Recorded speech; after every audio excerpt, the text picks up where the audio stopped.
Okay, so let me paint you a picture. It's 2026. We've been waiting years for the definitive Michael Jackson biopic. We're talking Antoine Fuqua directing, Coleman Domingo playing Joe Jackson, and MJ's own nephew, Jaafar Jackson, stepping into the moonwalk shoes of the most famous entertainer who ever lived. The trailers are electric. The buzz is insane. People who haven't been to a theater since the pandemic are buying tickets. And then the movie comes out, and the conversation immediately goes sideways. Not because it's bad exactly, but because of what it isn't. Because of what it deliberately chose not to be. And that, right there, is what we need to talk about today. What's up, everyone? Welcome back. If you're new here, we cover movies, biopics, pop culture, basically anything that makes people argue passionately online, which in 2026 is everything. Today we're going deep on Micheal, the new Lionsgate film about the king of pop.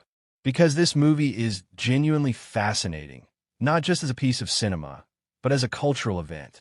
It's a movie that tells you as much by what it hides as by what it shows. So buckle up, because we're going to talk about the performances, the critics versus audience war, the legal bombshell behind the scenes, the reshoots, and the big question hanging over all of it. What do we actually owe complicated people when we tell their stories on film? Let's get into it. First, let's be real about the expectations going into this. This is Michael Jackson. The Michael Jackson. The guy who sold more albums than virtually anyone in history. Who transformed live performance into something nobody had ever seen before. Who made music videos into an art form. Whatever you think about the man personally, and we're absolutely going to get to that, there's no denying the scale of his cultural footprint. So when you announce a biopic, you are immediately in the most high-stakes cinematic territory possible. There's no neutral ground here. There's no way to make a Michael Jackson movie that doesn't start a war. And the movie opens in a way that gets you excited. We start in the early days, the Jackson 5, Motown, a young Michael navigating the brutal pressures of child stardom under his father Joe's iron fist. The film covers the rise through the solo years, the Thriller era, the Bad Tour. And it does all of this with a genuine sense of spectacle and emotional weight. When the concert sequences kick in and Jaafar is up on that stage, there are moments where your jaw genuinely drops. The movie knows how to make you feel the electricity of what it was like to watch this person perform. That part it absolutely nails. And honestly, can we just take a minute to appreciate what Jaafar Jackson pulled off here? Because that casting decision was controversial before anyone saw a single frame. People were skeptical. Was this nepotism? Was the estate just protecting its image by putting a family member in the role?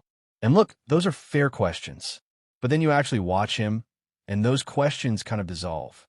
Jaafar doesn't just look like Michael Jackson, which, genetically speaking, makes sense. He moves like him. He captures these micro-gestures, the way Michael held his hands before a spin, the way his voice would drop before a vocal run, the physical stillness that would suddenly explode into movement. It's eerily, almost uncomfortably authentic. For a lot of fans, he's the reason to see the movie. Full stop. Critics who found issues with the script almost universally praised his performance, and that is not a small thing. He carries a massive amount of this film on his shoulders, and he doesn't drop it. The supporting cast is stacked too. Coleman Domingo as Joe Jackson is exactly as terrifying and complicated as you'd want. Joe was a man who made his children into icons through methods that were, by any modern standard, abusive, and Domingo makes you feel both the menace and the tragic logic of it. Nia Long as Catherine Jackson brings warmth without naivety. The family dynamics feel real, messy, and emotionally alive. Now, here's where it gets interesting. Because if you look at the review aggregators right now, you're seeing something pretty stark. Critics? They're not impressed. The film is sitting at around 40% on Rotten Tomatoes from critics. That is rough. That's not divisive. That's a genuine critical rejection. Reviewers are calling it sanitized, hagiographic, incomplete, basically a really expensive tribute video dressed up as a biography. But audiences? Audiences are showing up in massive numbers. Early tracking has the film opening to over $55 million domestic, which would put it above Bohemian Rhapsody's opening weekend. People are buying tickets, going back for second viewings, and posting emotional reactions online. So you've got this enormous gap. Critics saying the film is a disappointment, and regular moviegoers saying it's the most electrifying time they've had in a theater in years. And honestly, both reactions make sense. Because the film delivers spectacle. It delivers music, performance, emotional beats about family and ambition and genius. If you walk in wanting to feel the magic of Michael Jackson, the artist, the performer, the movie gives you that. It gives you that generously. The problem is that a biopic isn't supposed to just give you what feels good. A biopic is supposed to give you the truth, or at least an honest attempt at it. And that is where Micheal fundamentally stumbles. Okay, let's talk about the thing everyone is actually talking about. The film ends in 1988, right after the Bad Tour, on a high note, literally. The final scene is Micheal preparing to take the stage for another electrifying performance. And then the screen cuts to black, and the words appear. His story will continue. And the audience is supposed to walk out feeling inspired and moved. But here's the thing. If you know anything about Michael Jackson's life, and at this point, who doesn't? You know that 1988 is just the beginning of the most complicated, painful, and deeply contested chapter of his story. Because starting in 1993, Jackson became the subject of serious allegations of child sexual abuse. Accusations that would follow him for the rest of his life. He always maintained his innocence. He was acquitted of criminal charges in 2005 after a highly publicized trial. But the allegations never went away. And in the decade since his death in 2009, documentaries like Leaving Neverland have reignited the debate in a way that has genuinely divided fans, critics, and the general public. There is no clean resolution to this. None. And because there isn't, the film just doesn't go there at all. By stopping in 1988, Micheal sidesteps literally everything that made Michael Jackson's life a genuine moral and cultural flashpoint. It gives you the icon. It refuses to give you the human being in full.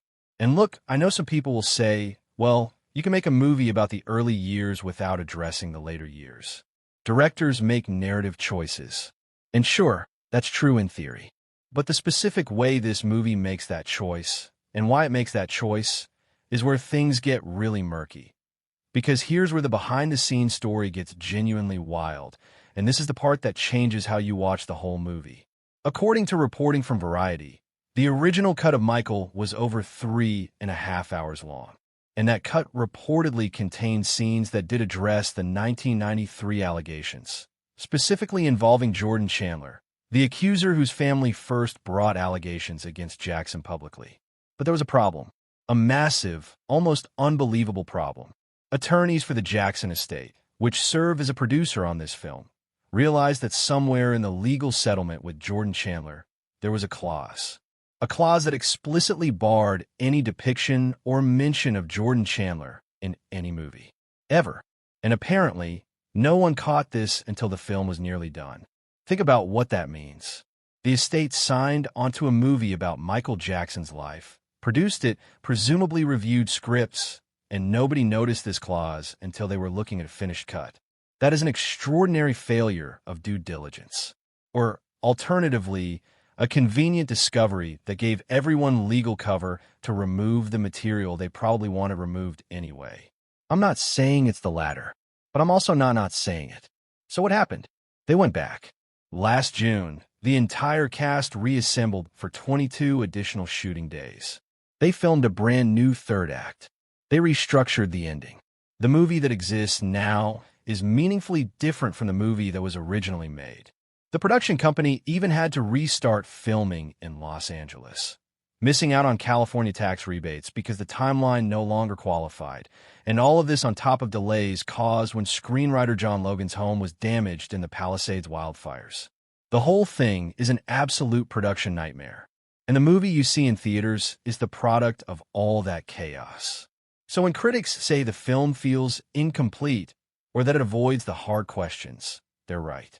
But they're right in a way that's more complicated and more legally entangled than most reviews acknowledge. Now here's where it gets interesting from a purely cinematic strategy standpoint. Because that end card, his story will continue, is not an accident. Director Antoine Fuqua and the film stars have been pretty upfront in press interviews that a sequel is at least being discussed. Coleman Domingo on the Today Show basically confirmed it when he said, and I'm paraphrasing here, the film covers the 60s through 1988, so it doesn't address the allegations, and there's a possibility of a part 2 that deals with what came afterward. Nia Long added, in probably the most entertainingly blunt moment of the whole press tour, if the price is right. Now, reportedly, director Antoine Fuqua has already expressed interest in making a second film that would focus on Jackson's later albums.